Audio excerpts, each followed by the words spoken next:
Hey, ¿qué tal amigos? Bienvenidos una vez más a esta que es su Granja Humana MX. Quiero presentarles un tema bastante interesante y es el Foreign Affairs, hablando sobre lo que requiere Ucrania de la OTAN, ¿no? Una situación en donde lo que estamos viendo es realmente la OTAN va a poder mantener esta situación en el caso de que Estados Unidos tenga un cambio de régimen en noviembre. ¿Acaso van a poder lograr todos aquellos países que no han logrado poder sustentar este déficit o este gasto o inversión, como ellos le están llamando ahora, ¿no? Porque están urgiendo a sus naciones. En el caso de la Unión Europea, principalmente muchos de los miembros de la OTAN están allá. Era esto: 2% de su Producto Interno Bruto gastado en la defensa. Gran mayoría de estas naciones no lo están haciendo. Están queriendo llamar ya a temas, por ejemplo, en los países bálticos, para que empiece la conscripción, que cambien las leyes y empiece la conscripción, para que empiecen a meter al ejército a las personas, para prepararse para lo que venga. Dicen que tienen que estar preparados para el peor escenario, que están listos y que necesitan ya empezar a producir más armas, más municiones. Y bueno, la situación ya hemos visto como en Ucrania pues prácticamente esta cuestión ya está bastante difícil. Veíamos a un Joseph Borrell también como pues prácticamente lo decía, ¿no? O sea, no es de que lo hagamos por bondad o porque queramos mucho a los ucranianos, sino la cuestión es que por nuestro propio interés, por el interés de que Estados Unidos siga prevaleciendo, porque pues bueno, es esa situación donde el interés de la Unión Europea, el interés de los mismos estadounidenses que mantienen este control, este mundo en el que está basado, ese orden basado en reglas, esa situación donde la ventaja pues es prácticamente con las reglas muy compleja de cambiar, ¿no? Donde la periferia, que es el tercer mundo, pues así como están las cosas prácticamente sería imposible que se recupere. ¿Qué está pasando con todo lo que está surgiendo a lo largo del sur global y lo que significa que todo vaya cambiando a como era antes? Por eso es el peligro que en este caso pierden la batalla en Ucrania. Y bueno, vamos a ver qué dice el Foreign Affairs sobre esta situación, que es bastante interesante. Mira, armas avanzadas y claridad sobre lo que requerirá la membresía. Ucrania está sangrando. Sin nueva asistencia militar estadounidense, las fuerzas terrestres ucranianas tal vez no vayan a poder mantener esta línea contra el implacable ejército ruso. Y paréntesis amigos, ustedes han visto lo que ha pasado ya en este puente de Baltimore en Estados Unidos, que es el 9º puerto más concurrido de los Estados Unidos. Y bueno, ustedes vieron lo que sucedió. La gente va a pedir, ¿no? Incluso Biden decía que pues iban a reconstruir esto en conjunto lo más rápido posible. Obviamente, si quieren más dinero para Ucrania, primero que recuperen todo esto, porque lo que va a causar en los próximos días obviamente va a ser una situación de viacrucis para empezar a redirigir todo este comercio que hay en la costa este estadounidense de una manera en la que no vaya a causar muchos problemas a su economía, cosa que ya lo estamos viendo. Vean esto: la Cámara de Representantes de Estados Unidos tiene que votar ahora para aprobar un paquete de gastos de emergencia que el Senado aprobó abrumadoramente el mes pasado. Y así, la prioridad más urgente es asignar estos fondos para reabastecer a Kiev con proyectiles de artillería, misiles de defensa aérea, cohetes de ataque profundo y otras necesidades militares críticas. Amigos, piensen en la cantidad de deseos que están pidiendo acá, ¿no? Una cuestión en donde el complejo industrial de instrumentos por la democracia en Estados Unidos y en Europa pues no está realmente al punto en el que puedan los gobiernos hacer estos compromisos para firmar con estas compañías. Oye, pues esto va a durar años, ¿no? Te aseguramos, porque no es una cuestión en la que se mantenga, sino una vez acabado esto, pues se van a tener que cerrar estas plantas. La cosa es cómo aseguran que el mundo se va a mantener funcionando bajo este concepto, como lo decía la Unión Europea, de una economía de guerra. Por eso es que quieren cambiar estos conceptos para que estas empresas se convenzan, ¿no? Es algo en donde vean lo que acaba de pasar hace unos momentos. Ya inició la intervención en Rafah. Puede que Medio Oriente se prenda en este contexto, porque imaginen lo que está sucediendo en estos momentos. Si Irán cierra el estrecho de Hormuz, si la situación en el caso del Líbano sigue subiendo de nivel esto, ¿acaso van a tener las suficientes necesidades militares críticas para poder enfrentar esto que se viene para Medio Oriente?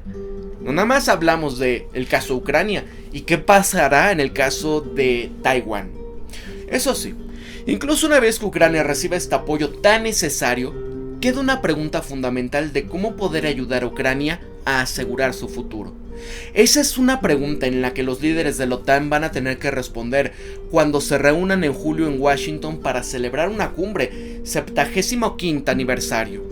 Esto que está pasando en Rusia contra Ucrania es algo más que territorio, porque se trata del futuro político de Ucrania.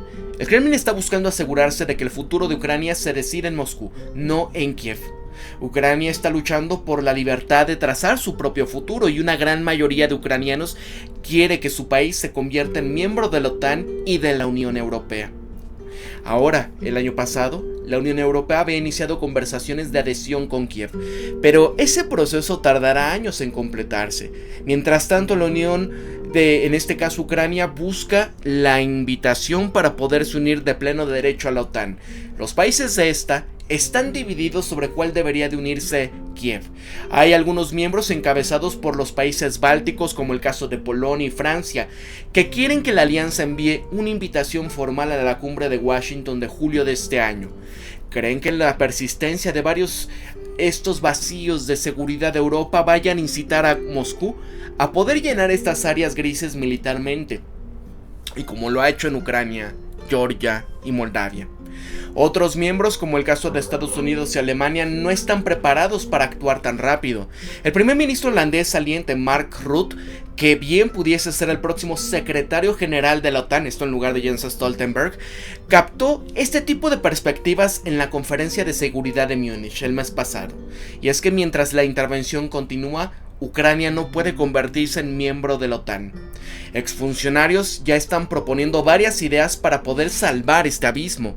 Una sería enviar una invitación a Ucrania, pero no actuar en consecuencia hasta un momento posterior, no específico.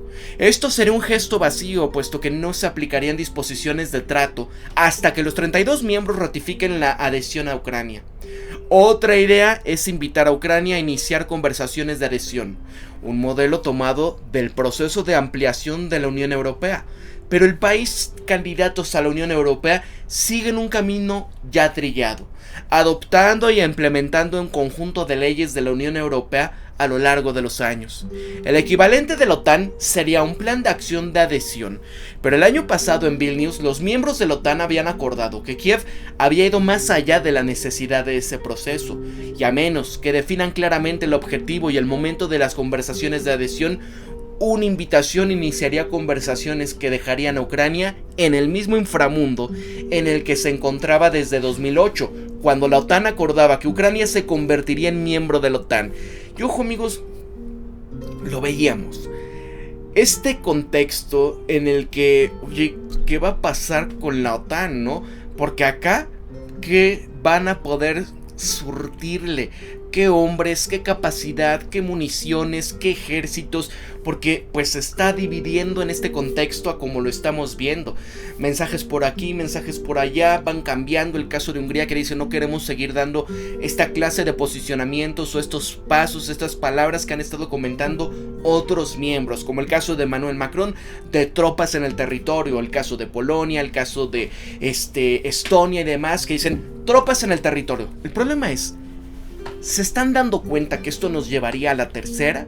Y sobre todo, la unión de Ucrania a la OTAN en estos momentos, cuando no se ha definido todavía nada, ¿qué sucedería? Porque pues sería una situación de artículo 5, y saben lo que significa. La cumbre de Washington nos va a brindar una oportunidad para salvar este abismo y generar consenso sobre Ucrania dentro de la alianza. El primer paso es aclarar esta forma en la que Ucrania puede completar y las condiciones que deben de prevalecer sobre el terreno antes de poder unirse a la alianza. Segundo lugar, la OTAN debe de asumir la coordinación de la asistencia militar proporcionada por una coalición de más de 50 naciones y ayudar a Ucrania a construir un ejército moderno e interoperable. Finalmente, los líderes de la OTAN necesitarán aumentar su apoyo en la defensa de Ucrania, suministrando armas avanzadas, como misiles de largo alcance que algunos miembros de la OTAN se han mostrado reacios a proporcionar. Pues no es para menos, amigos. Ustedes han visto la situación donde le han pedido a Alemania: mándanos estos instrumentos Taurus. Tienen un alcance de 500 kilómetros y bueno, ¿qué ha estado pasando recientemente con el tema de estos ataques a la infraestructura de refinación en Rusia? Estados Unidos, a pesar de haberles dicho dejen de atacar esto porque va a afectar los precios internacionales de la energía, porque esto es refinados, no petróleo, ojo con ello. ¿Qué va a causar en el mundo? Inflación, porque todo va a subir. Y aún así continuaron en ello. Empezaron a utilizar también un sinfín de Storm Shadows en el caso de Sebastopol en Crimea. ¿Y qué pasó, no? La escalada empezó a venir. ¿Y qué ha estado sucediendo en centros de mando ahora en Ucrania, Kiev y otras regiones? Vean lo que pasó con lo que están diciendo de uno de estos miembros de la OTAN, un alto general polaco, donde bueno, dijeron es que por causas naturales, ¿no? Pero es donde te pones a pensar, ¿por qué ahora? Dicen esto justamente después de la escalada que está dando Rusia. ¿Se van dando cuenta ante esta situación lo que está pasando? ¿Largo alcance quieren darle? ¿Hacia qué nos van a llevar? Ustedes vieron cómo en este contexto los generales de Alemania se estaban saltando a su congreso, a su primer ministro Olaf Scholz, porque ellos decían ya necesitamos esto para poder ya empezar a atacar directamente en Ucrania, ¿no? Ahí a las fuerzas rusas, utilizar los Taurus y bueno, esto era una declaratoria de guerra en todo sentido y llevar a todos los demás a un artículo 5, ¿se van dando cuenta? Ahora, ¿qué viene con esta situación de la disparidad de la claridad? En la cumbre de Vilnia, en lugar de aceptar darle a Ucrania una invitación que pues deseaba, los líderes de la OTAN habían prometido que el futuro de Ucrania estaba en la OTAN, y aunque habían señalado que extenderían una invitación solamente cuando los aliados estuviesen de acuerdo y se cumpliesen las condiciones, dando por finalizado el asunto por este camino. Si bien está claro que Ucrania no va a recibir esta invitación en una cumbre en Washington, el lenguaje de Vilnia sugería un camino a seguir. La OTAN tenía que aclarar qué condiciones deberían de cumplirse, luego invitar a Kiev a conversar directamente con el Consejo OTAN-Ucrania sobre cuándo y cómo pudiese hacerlo. Ahí vimos a Jens Stoltenberg que decía, bueno, no es un problema esto, ¿no? De si va a formar, sino de cuándo, o sea, a fuerzas quieren esta situación. Y para crear este consenso entre los aliados, los líderes de la OTAN deberían de acordar dos condiciones que deberían de cumplirse antes de poder invitar formalmente a Ucrania y de poderse unir a esta alianza. En primer lugar, Ucrania tenía que completar estas reformas democráticas, anticorrupción y del sector de seguridad descritas en el Programa Nacional Anual de Ucrania. La estructura formal que preparaba a Ucrania para ser miembro. Y en la cumbre de Washington, estos líderes de la OTAN tendrían que comprometerse a que trabajasen para ayudar a Kiev a finalizar las reformas en el plazo de un año. En segundo lugar, los combates en Ucrania tenían que terminar. ¿Han terminado? Y mientras hay un conflicto militar activo en Ucrania, esta membresía de ella en la alianza puede conducir a una confrontación directa entre toda la OTAN y Rusia. Una apuesta que la mayoría de los miembros de la OTAN no están dispuestos a asumir. Ustedes veían a Sijarto de Hungría que decía, nosotros nos vamos a alejar de todo tipo de cuestión, ¿no? Posicionamientos, el enviar armas a Ucrania, ayuda, no, nosotros no queremos la escalada hacia la tercera.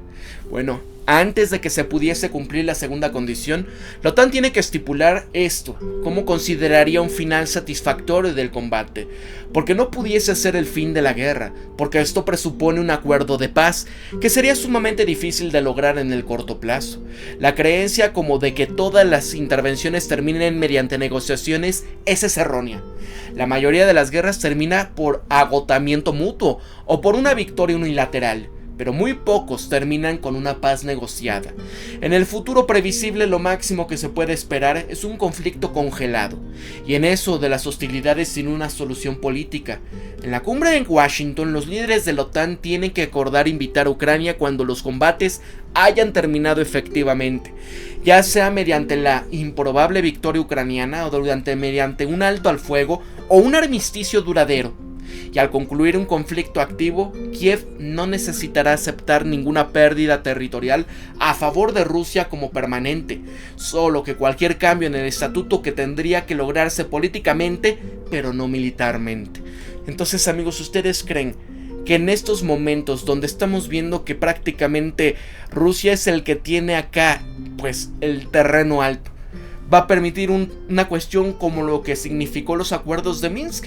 ¿Creen que va a seguir confiando en aquellos, pues, que lo dijo la primera ministra de Alemania en su momento?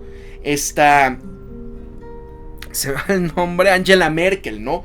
Lo dijo François Hollande. Era para preparar a Ucrania para esto. Así que después de que Ucrania se una a la OTAN, el compromiso de la defensa colectiva de la alianza conforme el artículo 5 se aplicaría solo en los territorios bajo el control de Kiev. A Kiev le resultaría doloroso aceptar dicha condición, ya que los ucranianos temerán una división duradera del país. Pero aquí hay una realidad del conflicto congelado, donde se puede llevar a Kiev a decidir consolidar el territorio que controla y asegurar esta membresía a la OTAN. Los aliados de la alianza tal vez verían dejar en claro que si los combates se reanudasen debido a una acción militar emprendida por Ucrania, el artículo 5 no lo van a aceptar. También existen precedentes de extender una garantía de seguridad a un país con fronteras en disputa. El Tratado de Seguridad y de Cooperación Mutua entre Estados Unidos y Japón, firmado en 1960, comprometía a Estados Unidos a que defendiera solo los territorios bajo la administración de Japón, no los territorios del norte que habían sido tomados por la Unión Soviética al concluir esa intervención de la Segunda Guerra Mundial por la democracia. Aquí, ocupada por Rusia hasta el día de hoy. Y de manera similar, la adhesión de la República Federal de Alemania en la OTAN en 1955 amplió el artículo 5 solo a Alemania Occidental. La Alemania Oriental comunista, incluido el enclave democrático de Berlín Occidental, estuvo excluido hasta la reunificación pacífica de 1990. Y antes de que se concediera la membresía, Alemania Occidental tuvo que aceptar no recurrir jamás a la fuerza para lograr la reunificación de Alemania o una modificación de sus fronteras actuales con la República Federal Alemana. Y en la cumbre de la OTAN del año pasado en Vilnius, los funcionarios ucranianos estaban comprensiblemente preocupados de que estas condiciones fuera un código, como en el objetivo en constante movimiento. Si la OTAN nunca definía estas condiciones, siempre pueden agregar obstáculos que Ucrania tiene que superar, y así merecería claridad y la OTAN necesitaría definir este término para su propia unidad en una cohesión interna. En la cumbre de este año, los 32 miembros tienen que unirse en torno a un entendimiento compartido sobre el camino de Ucrania a la membresía de la OTAN. ¿Pero qué viene con una OTAN al timón? Sin duda, hacer del fin del conflicto armado una condición para este ingreso de Ucrania a la OTAN da ya a Moscú un incentivo para prolongar la guerra, porque mientras Rusia sigue luchando, la OTAN no va a aceptar a Ucrania como un nuevo miembro, y por eso es que Kiev y aliados tienen que demostrar su determinación, tienen que convencer a Moscú de que se está librando una intervención que no se puede ganar, y con este fin los líderes de la OTAN tienen que acordar 3 medidas adicionales, todas van a estar destinadas en fortalecer la defensa de Ucrania y ayudarla a construir un ejército moderno. Ahí es lo que decía Josep Borrell en el contexto de que es que pues no lo hacemos porque queramos a los ucranianos, lo hacemos por nuestro propio interés, por el que Estados Unidos sea percibido todavía como esta entidad fuerte que protege a sus aliados y demás, ¿no? Contexto de seguir manteniendo los beneficios que el hegemón y el G7 se lleva. Pero en primer lugar, la OTAN tiene que reemplazar a Estados Unidos en la dirección de un grupo de contacto de defensa de Ucrania. Una coalición de aproximadamente 50 países que se reúnen periódicamente para discutir las necesidades militares de Ucrania y decidir qué países van a proporcionar el equipo necesario, ampliando así el papel de la OTAN, institucionalizándolo y apoyando la alianza a Ucrania, asegurando la continuidad del movimiento en el que se comprometió Estados Unidos con Ucrania. Está en duda ya, porque ¿qué va a pasar si regresa el expresidente que ha dicho si ellos no van a cooperar con este 2%, no los vamos a proteger, y muchas otras cuestiones que ha dejado en duda? En segundo lugar, la OTAN tiene que trabajar en Ucrania para poder articular una visión de largo plazo para el ejército del país. Actualmente hay múltiples coaliciones que se están centrando en sus diversos componentes, desminando capacidades de los F-16, infraestructura de tecnología de información, blindaje y artillería y capacidad de ataque de largo alcance. La OTAN puede y debe de coordinar estos esfuerzos, y esto les va a ayudar a un ejército ucraniano que se convierta en una fuerza totalmente integrada e interoperable.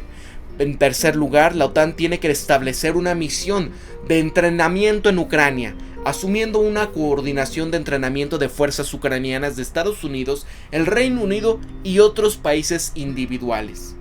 Este entrenamiento será fundamental para los soldados ucranianos en el campo de batalla actual, así como esta interoperabilidad de la futura fuerza en Ucrania. Y el objetivo compartido de estas tres medidas no va a ser disminuir el compromiso del país individual, sino mejorar esta eficiencia de los esfuerzos existentes en apoyar a Ucrania, colocándolos bajo el ámbito de la OTAN. La institucionalización de estas funciones dentro de la OTAN iniciarían lo que el presidente ruso Vladimir Putin no sobrevivirán al apoyo occidental a Ucrania. Y es que la última derrota estratégica de Putin, vaya, a ver, vamos a ver qué dicen de esto. Mira, sin embargo, los esfuerzos a largo plazo no tendrán importancia si Ucrania pierde esta intervención. Es por ello que la OTAN tiene que fortalecer las defensas de Ucrania y considerar suministrar a Kiev armas que actualmente están fuera de la mesa, como el caso de los ATACMS estadounidenses, los misiles de largo alcance Taurus alemanes. Y es que al comienzo de esta, los miembros de la OTAN intentaron equilibrar el apoyo a Ucrania con la necesidad de evitar una confrontación directa con Rusia, y donde los países de la OTAN restringirían estos tipos de armas que enviarían y limitarían las formas en las que se permitiría a las fuerzas ucranianas utilizarlas. Por ejemplo, no se permiten tanques en suelo ruso, y esas vacilaciones iniciales pudieron haber sido comprensibles, dada la incertidumbre sobre cómo iría a Ucrania, pero hay países que han ido demasiado cautelosos durante demasiado tiempo. Varios miembros de la OTAN, como el caso de Alemania y Estados Unidos, se habían expresado en la preocupación por enviar aquí de todo, desde tanques hasta aviones de combate F-16. Pero la situación ya cambió, y habiendo finalmente obtenido la comprobación de Estados Unidos el año pasado, Bélgica, Dinamarca y Países Bajos, Noruega pronto también enviarán F-16 para ayudarle a Kiev a contrarrestar ataques aéreos rusos y para poder atacar más profundamente tras las líneas enemigas. Vean esta oda, amigos, hacia una nueva tercera intervención que nos está planteando The Foreign Affairs. Y así, Reino Unido y Francia fueron los primeros en enviar misiles de largo alcance el año pasado, lo que permitía a Ucrania alcanzar sus objetivos en Crimea. Hay una línea clara entre enfrentarse directamente a estas tropas rusas y proporcionarle a Ucrania los medios para defenderse. Las tropas del combate de la OTAN caerían del lado equivocado, pero suministrar a Ucrania entrenamiento, inteligencia, vigilancia, interferencias y equipo militar estaría del lado correcto. Los miembros de la OTAN ya están luchando por encontrar un equilibrio adecuado entre el miedo a una escalada y la fe en la disuasión. Y aunque los países de la OTAN tienen que permanecer atentos para evitar una escalada, se puede hacer más para garantizar que Rusia no gane, ¿no? O sea, una vez más la misma palabra. No podemos permitir que Rusia gane, dice Josep Borrell. No podemos permitir que Rusia gane, que Putin gane, dice Emmanuel Macron. Dice Calla Callas. No podemos permitir y tenemos que perderle el miedo a la intervención nuclear, porque eso nos disuade a nosotros de pelear y tenemos que poner nuestras tropas. Y amigos, es en verdad eso, Putin niega la legitimidad de Ucrania como una nación soberana. Ve a Ucrania como una parte integral de lo que llama el mundo ruso. Y sin embargo, si su objetivo es invadir al país, era devolver a Ucrania a la órbita de Rusia. Logró exactamente lo contrario. Y es que esta intervención encendió un feroz nacionalismo ucraniano que no había existido antes. Y Ucrania nunca volverá. Bueno, ustedes nada más piensen qué pasó después de la segunda intervención mundial por la democracia en el contexto de seguir financiando y de seguir con este tema de los banderistas y esa ideología. ¿Qué pasó posteriori cuando Victoria Nuland empezó también esta campaña en 2014? Bueno, es más, la ampliación de la OTAN hacia el este, que fue una de las razones por las que Putin pidió invadir Ucrania, no ha hecho más que continuar. Sus acciones han hecho que la membresía del país en la OTAN sea más probable y no menos. Y cuando Finlandia se unió a la OTAN en abril pasado como resultado directo de la intervención en Ucrania por parte de Putin, la frontera terrestre de la OTAN con Rusia se duplicó con creces. La adhesión de Suecia a principios de este mes convirtieron al mar Báltico en un lago de la OTAN. Y por todas esas razones la guerra ha sido un fracaso estratégico para Rusia. Y el día en que Ucrania se una formalmente a la OTAN será la derrota estratégica definitiva de Rusia. Y Ucrania y toda Europa estarán más seguras para ella. Ustedes son libres de interpretar y de entender este mensaje que nos pone ahí Ivo Daalder y Karen Donfried, ¿no? Sobre esta situación. No, mira, Ivo Daalder es director ejecutivo del Consejo de Asuntos Globales de Chicago y ex embajador de Estados Unidos ante la OTAN. Karen Donfried es miembro principal del Centro Belfer para Ciencias y Asuntos Internacionales de la Escuela Kennedy de Harvard y ex subsecretaria de Estado para Asuntos Europeos y Euroasiáticos, ¿no? Nada más para que vayan viendo el porqué toda esta situación de que, miren, ¿no? Como si hubiese sido un gran triunfo para Finlandia o para Suecia en este contexto. Mira lo que ha pasado, ¿no? Dejaron la ambigüedad, dejaron la neutralidad que tuvieron durante tanto tiempo. Y ahora lo que han estado propiciando es, bueno, hagan instrumentos por la democracia a tu nación. Y bueno, sobre todo, ahora Rusia va a tener que estar posicionando instrumentos para la frontera con Finlandia. ¿Qué va a pasar? Pues una escalada y un error de cálculo puede llegar a ser lo peor. Para la Gran Humana MX se despide Pablo y recuerden esto siempre. Piensen críticamente, sean ustedes mismos, conózcanse de verdad quiénes son, sean empáticos amigos. Nos vemos hasta el próximo videoprograma, cuídense mucho, pórtense bien. Gracias a todos mis mecenas de Patreon y a los miembros del canal.